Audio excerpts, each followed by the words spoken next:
سورۃ الصاد آیت نمبر 17۔ اعوذ باللہ السمیع العلیم من الشیطان الرجیم من حمزہ ونفخہ ونفثہ۔ بسم اللہ الرحمن الرحیم۔ اصبر علی ما یقولون واذکر عبدنا داؤد ذا الأید انہ اواب۔ إنا سخرنا الجبال معه يسبحن بالعشي والإشراق والطير محشورة كل له أواب وشددنا ملكه وآتيناه الحكمة وفصل الخطاب۔ اصبر، آپ صبر کیجئے، اعلیٰ پر ما اس چیز کے یقولون جو وہ کہتے ہیں، وذکر اور آپ ذکر کیجئے، عبدنا ہمارے بندے داؤد کا، ذل ایدی جو قوت والے ہیں، انہم بے شک وہ اواب بہت رجوع کرنے والے ہیں، انا بے شک ہم نے، سخرنا ہم نے تابع کر دیا، الجبال پہاڑوں کو، مع ساتھ اس داؤد کے، یسبحنا وہ تسبیح بیان کرتے ہیں، بالعشی کی شام کے وقت، والاشراق اور صبح کے وقت، والطیر اور ہم نے تابع کر دیا پرندوں کو، محشورتاً اس حال میں کہ وہ اکٹھے کیے گئے ہیں، کل ہر ایک لہو اس کے لیے، اواب اطاعت کرنے والا ہے، فرما برداری کرنے والا ہے، وشددنا اور ہم نے مضبوط کر دیا، ملکہ اس کی بادشاہت کو، وآتینا اور ہم نے عطا کیا ہو اس کو، الحکمہ کا حکمت، وفصل الخطاب اور فیصلہ کن خطاب، جامع کلمات۔ اصبر علی ما یقولون، آپ صبر کیجئے اس پر جو وہ کہتے ہیں، واذکر عبدنا داؤد ذا الأید اور آپ یاد کیجئے ہمارے بندے داؤد کو جو کہ قوت والے تھے، انہ اواب یقیناً وہ بہت رجوع کرنے والے تھے، انا سخرنا الجبال معه یسبحن بالعشی والاشراق، بے شک ہم نے تابع کر دیا اس کے ساتھ پہاڑوں کو، وہ تسبیح بیان کرتے ہیں صبح و شام، والطیر محشورۃ اور پرندوں کو بھی اس حال میں کہ وہ اکٹھے کیے گئے ہیں، کل لہ اواب ہر ایک اس کی طرف رجوع کرنے والا ہے، وشددنا ملکہ اور ہم نے مضبوط کیا اس کی بادشاہت کو، وآتیناہ الحکمہ اور ہم نے ان کو دانائی عطا فرمائی، وفصل الخطاب اور فیصلہ کن خطاب۔ اللہ تعالیٰ نے ان آیات میں نبی صلی اللہ علیہ وسلم کو کافروں کی تکلیف دہ باتوں پر تسلی دینے کے لیے داؤد علیہ السلام کا ذکر فرمایا کہ آپ ہمارے بندے داؤد کو ذکر کیجئے، ذل ایدی جو کہ قوت والے تھے۔ داؤد علیہ السلام یہ بڑے عظیم پیغمبر ہیں، یہ وہ نبی ہیں کہ جو بادشاہ بھی تھے اور نبی بھی تھے، اور اسی طرح ان کے بیٹے سلیمان وہ بھی بادشاہ بھی تھے اور نبی بھی تھے۔ صرف یہود ایسی بدبخت قوم ہے کہ جو داؤد اور سلیمان علیہ السلام کو نبی نہیں مانتے، ان کو بادشاہ کہتے ہیں، تو ان کی شان میں یہودیوں نے بڑی تنقیص بھی کی ہے۔ نبی صلی اللہ علیہ وسلم سے داؤد علیہ السلام کی فضیلت کے بارے میں مختلف احادیث میں ملتی ہیں، جن کا ذکر انشاءاللہ کل کے درس میں آئے گا۔ داؤد یہ اللہ تعالیٰ نے ان کی یہاں پر انشاءاللہ ان کا تفصیلی تعارف کل کے درس میں، یہاں پر فرمایا ذل ایدی جو کہ قوت والے ہیں، داؤد علیہ السلام کو اللہ تعالیٰ نے دو قسم کی قوتیں عطا فرمائی تھی، علمی قوت بھی اور عملی قوت بھی۔ عملی قوت کا اندازہ آپ اس بات سے لگائیے کہ وہ ایک دن روزہ رکھتے تھے اور ایک دن روزہ افطار کرتے تھے، یہ ان کی ساری زندگی کا معمول تھا۔ اور نماز کا معمول اس سے اندازہ لگائیے کہ وہ رات کو 6 حصوں میں تقسیم کیا کرتے تھے، اس میں پہلے 3 حصے سوتے، پھر چوتھا اور 5واں حصہ اٹھ کر اللہ کی عبادت کرتے، اور چھٹا حصہ آخری پیر میں پھر سو جاتے تاکہ دوبارہ صبح اٹھ کر چستی کے ساتھ بندہ دین کے کام کر سکے۔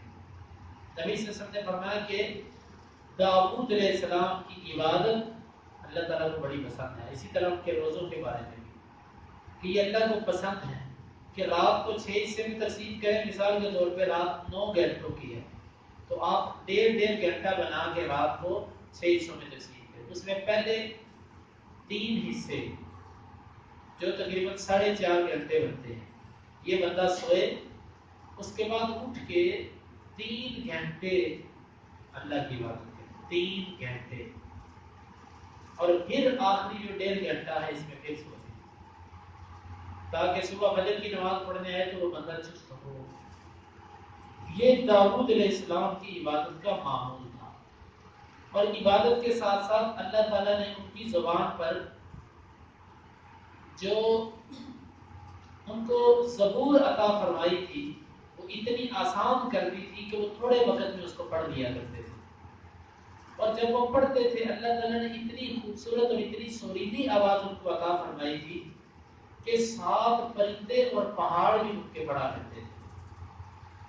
یہ کوئی افسانہ نہیں، یہ حقیقت ہے، اور اللہ رب العزت نے ان کو طاقت اتنی عطا فرمائی تھی کہ انہوں نے جالوت کے لشکر کو، جالوت کو بھی قتل کیا اور اتنی ہمت اور شجاعت کا مظاہرہ کیا کہ اس کے لشکر کو بھی شکست ہوئی۔ اور پھر اسی طرح اللہ تعالیٰ نے ان کو فیصلہ کن یعنی کہ فیصلے کی قوت بھی عطا فرمائی تھی، علمی قوت بھی ان کی بہت زیادہ تھی کہ فیصلہ کرتے تھے، بڑا جامع فیصلہ، بڑا زبردست فیصلہ کیا کرتے تھے۔ اور اسی طرح ان کو اللہ تعالیٰ نے بڑا مضبوط دل دیا ہوا تھا، اور یہ بھی ان میں تھا کہ بات سمجھانی بھی جانتے تھے، یہ بھی قوت اللہ نے ان کو فصاحت، فصیح اللسان جس کو آپ قادر الکلام کہتے ہیں کہ فلاں بندہ بڑا قادر الکلام ہے، ابو الکلام ہے، وہ کیا مطلب کہ بات پہ حاوی ہو جاتا ہے اور اپنی پوری بات سمجھانی جانتا ہے۔ یہ اعزاز بھی داؤد علیہ السلام کو حاصل تھا۔ اسی لیے یہ سلف صالحین سے یہ ملتا ہے کہ اما بعد یہ کلمہ سب سے پہلے داؤد علیہ السلام نے کہا۔ اما بعد جو 2 کلمات ہیں، ایک اما اور ایک بعد، لیکن در حقیقت ان دونوں کے اندر ایک اتنا بڑا معنی موجود ہے۔ اصل میں یہ عبارت ایسے ہے، مہما یکن من شیء بعد الحمد والبسملۃ والصلاۃ، یہ لمبی عبارت ہے لیکن اس کو صرف 2 کلموں میں پرو دیا، اما بعد، یہ جامع کلمہ ہے، یہ بھی داؤد علیہ السلام نے شروع کیا تھا۔ تو الغرض اللہ تعالیٰ نے ان کو بڑی قوت دی ہوئی تھی، جسمانی قوت، ذہن کی ذہانت کی قوت اور دل کی مضبوطی، زبان کی قوت، ہر طرح کی قوت اللہ تعالیٰ نے ان کو عطا فرمائی تھی۔ انہم اواب، اور اس کے ساتھ ساتھ کمال یہ تھا اتنی صلاحیتیں جس بندے کے اندر ہوں اس میں عام طور پر تکبر بھی آ جاتا ہے، بعض دفعہ انسان میں بڑی نزاکت اور نخوہ آ جاتا ہے، لیکن انہم اواب، وہ بہت ہی زیادہ رجوع کرنے والے، اللہ کی طرف بار بار معافیاں مانگنے والے، ہر لمحے اللہ کی طرف رجوع کرنے والے تھے داؤد علیہ السلام۔ آپ اس کو یاد کیجیے، اِنَّا سَخَّرْنَا الْجِبَالَ مَعَهُ، ہم نے اس داؤد کے ساتھ پہاڑوں کو تابع کر دیا تھا کہ جب یہ داؤد علیہ السلام اپنی زبور پڑھیں تو تم نے اس کے ساتھ ساتھ پڑھنا ہے۔ ذرا یہ بات ہم کر تو رہے ہیں لیکن تھوڑا سا بندہ اس کو تصور کی دنیا میں جا کر ذرا سوچے وہ کیسا منظر ہوگا کہ داؤد علیہ السلام کی زبور پڑھ رہے ہیں، پہاڑ بھی پڑھ رہے ہیں، اور اوپر پرندے وہ بھی فضا میں کھڑے ہو کر سب پڑھ رہے ہیں۔ کیسی اللہ کی تسبیح ہوتی ہوگی اور کیسا وہ منظر ہوتا ہوگا کہ جس میں اللہ کی ساری مخلوقات تسبیح پڑھتی تھی۔ یسبحن بالعشی والاشراق، اور یہ ایک دفعہ کا وقت نہیں تھا بلکہ صبح و شام ان کا یہ معمول ہوتا تھا کہ یہ ساری مخلوقات ان کے ساتھ مل کے اللہ کی تسبیح کیا کرتی تھی۔ اس سے معلوم ہوا کہ انبیاء کا بھی یہ وتیرہ رہتا تھا کہ وہ صبح و شام اللہ کی کتابوں کی تلاوت اور ذکر اذکار کیا کرتے تھے۔ ہمیں بھی اپنے دن کی ابتدا اور دن کی انتہا یہ دونوں قرآن مجید سے کرنی چاہیے۔ نماز بھی قرآن ہے اور نماز کے بعد قرآن کی تلاوت بھی ہونی چاہیے، اور اسی طرح عشاء کی نماز اور عشاء کے بعد رات سوتے وقت بھی انسان کو قرآن مجید کا کچھ نہ کچھ حصہ پڑھنا چاہیے، چاہے 2 آیتیں ہی صحیح۔ انما الاعمال بالخواتیم، اعمال کا دار و مدار خاتمے پر ہوتا ہے، جس کا خاتمہ اچھا اللہ تعالیٰ پہلے والے معاملات کو معاف کر دیتے ہیں۔ وَالطَّيْرَ مَحْشُورَةً كُلٌّ لَهُ أَوَّابٌ، اور پرندے بھی ان کے لیے اکٹھے ہوتے تھے، سارے پرندوں کے لشکر وہاں پر آ کر کھڑے ہو جاتے ہیں۔ كُلٌّ لَهُ أَوَّابٌ، ہر ایک ان کے لیے مطیع اور فرما بردار ہوتا، اللہ تعالیٰ کے لیے وہ رجوع کرنے والا ہوتا۔ وَشَدَدْنَا مُلْكَهُ، اور اس کے ساتھ ساتھ ہم نے ان کی بادشاہت کو مضبوط کر دیا تھا۔ آپ اندازہ لگاؤ کہ جس بادشاہ کی عوام تو کیا، پہاڑ بھی اس کے تابع ہوں اور پرندے بھی اس کے تابع ہوں، فضائی اور بری اور بحری ہر قسم کی طاقتیں اس کے تابع ہوں، کیا اس کی بادشاہت مضبوط نہیں ہوگی؟ مضبوط ہوگی۔ وَشَدَدْنَا مُلْكَهُ، ہم نے اس کی بادشاہت کو مضبوط کر دیا۔ ایک تو فتوحات عطا فرمائی اور دوسرا جنات اور ہر قسم کی مخلوق کو اس کے تابع کر دیا۔ یہ صرف داؤد علیہ السلام تھے کہ جو جنات سے خدمت لے لیا کرتے تھے، یا سلیمان علیہ السلام ان کے بیٹے۔ اس کے علاوہ ہمارے نبی صلی اللہ علیہ وسلم سے یہ ثابت نہیں کہ آپ نے جنوں سے کبھی خدمت لی ہو۔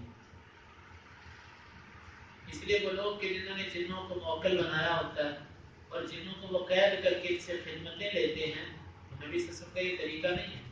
کتنی جنگیں ہوئی، کتنے غزوے ہوئے، آپ نے کسی نے جنوں کو نہیں بلایا کہ وہ جنوں ہماری مدد کرو، اور تم بھی ہمارے ساتھ خندق کھودو، اور تم بھی ہمارے ساتھ فلاں کام کرو۔ آپ نے ایسا نہیں کیا، بس جنات سے خدمت بھی نہیں نبی صلی اللہ علیہ وسلم، حالانکہ وہ کلمہ پڑھ کے مسلمان بھی ہوئے، مطیع فرما بردار بھی ہو گئے، لیکن اس کے باوجود آپ نے کسی سے خدمت نہیں دی۔ تو یہ صرف یہ سلیمان علیہ السلام کا ہی خاصہ تھا کہ جنات کی ان سے خدمت دے دیا کرتے تھے۔ وَآتَيْنَاهُ الْحِكْمَةَ، اور ہم نے ان کو حکمت عطا فرمائی۔ حکمت سے مراد یہ وہ حکمت نہیں کہ جس کو ہم طب کہتے ہیں۔ اسی طرح لقمان علیہ السلام کے بارے میں جو آتا ہے وہ بھی وہ طبیب نہیں تھے، حکیم یہ والے حکیم نہیں تھے، بلکہ حکیم سے مراد ہے دانا آدمی، سیانہ سمجھدار آدمی، یہ مراد ہے۔ ہم نے داؤد علیہ السلام کو سمجھ عطا کی ہوئی تھی، معاملے کو بڑا اچھا سمجھتے تھے، بڑے دور بین تھے، بڑے دور رس نتائج نکال لیا کرتے تھے۔ وفصل الخطاب، اور فیصلہ الخطاب، یعنی کہ تھوڑے وقت میں اپنی پوری بات سمجھا جانا، ایسے الفاظ چننا کہ جن کا معنی زیادہ اور اس کے کلمات تھوڑے ہیں، اس کو کہتے ہیں فصل الخطاب۔ یہ سب سے بڑھ کر ہمارے نبی صلی اللہ علیہ وسلم کو یہ معجزہ عطا فرمایا۔ آپ نے فرمایا اوتیت جوامع الکلم، مجھے جامع کلمات دیے گئے ہیں۔ جامع کلمہ اس کلمے کو کہتے ہیں کہ جس کلمے کا معنی زیادہ ہو اور اس کے کلمات تھوڑے ہوں، حرف اس کے اندر تھوڑے ہوں اور معنی اس کے اندر زیادہ ہو۔ تو یہ آگے ایک واقعہ شروع ہو رہا ہے، وہ بھی، اور انشاءاللہ اس کی مزید تفصیل بھی کل کے درس میں آئے گی۔ اصبر علی ما یقولون، آپ صبر کیجئے اس پر جو وہ کہتے ہیں۔ آپ صبر کیجیے اس پر جو وہ گرتے ہیں. واذکر عبدنا داؤد ذا الایدی، واذکر عبدنا داؤد ذا الایدی، اور آپ یاد کیجیے ہمارے بندے داؤد کو جو کہ قوت والے تھے. اور آپ یاد کیجیے ہمارے بندے داؤد کو جو قوت والے تھے. انہ اواب، انہ اواب، بے شک وہ بہت رجوع کرنے والے تھے. بے شک وہ بہت رجوع کرنے والے. انا سخرنا الجبال معه، انا سخرنا الجبال معه، بے شک ہم نے تابع کر دیا پہاڑوں کو اس کے ساتھ. بے شک ہم نے تابع کر دیا پہاڑوں کو اس کے ساتھ. یسبحن بالعشی والاشراق، یسبحن بالعشی والاشراق، وہ تسبیح بیان کرتے تھے صبح و شام. تسبیح بیان کرتے تھے صبح و شام. والطیر محشورۃ، والطیر محشورۃ، اور پرندے اکٹھے کیے ہوئے. اور پرندے اکٹھے کیے ہوئے. کل لہ اواب، کل لہ اواب، ہر ایک اس کے لیے رجوع کرنے والا تھا. ہر ایک اس کے لیے رجوع کرنے والا تھا. وشددنا ملکہ، وشددنا ملکہ، اور ہم نے مضبوط کیا اس کی بادشاہت کو. اور ہم نے مضبوط کیا اس کی بادشاہت کو. وآتیناہ الحکمہ، وآتیناہ الحکمہ، اور ہم نے ان کو حکمت عطا فرمائی. اور ہم نے ان کو حکمت عطا فرمائی. وفصل الخطاب، وفصل اور الخطاب، فیصلہ کن خطاب. فیصلہ کن خطاب. اللهم انفعنا بما علمتنا وعلمنا ما ينفعنا وزدنا علما. اللهم اقسم لنا من خشيتك ما يحول بيننا وبين معاصيك، ومن طاعتك ما تبلغنا به جنتك، ومن اليقين ما تهون به علينا مصائب الدنيا. متعنا اللهم بأسماعنا وأبصارنا وقوتنا أبدا ما أحييتنا، واجعله الوارث منا، واجعل ثأرنا على من ظلمنا، ولا تجعل مصيبتنا في ديننا، ولا تجعل الدنيا أكبر همنا، ولا مبلغ علمنا، ولا تسلط علينا من لا يرحمنا. وآخر دعوانا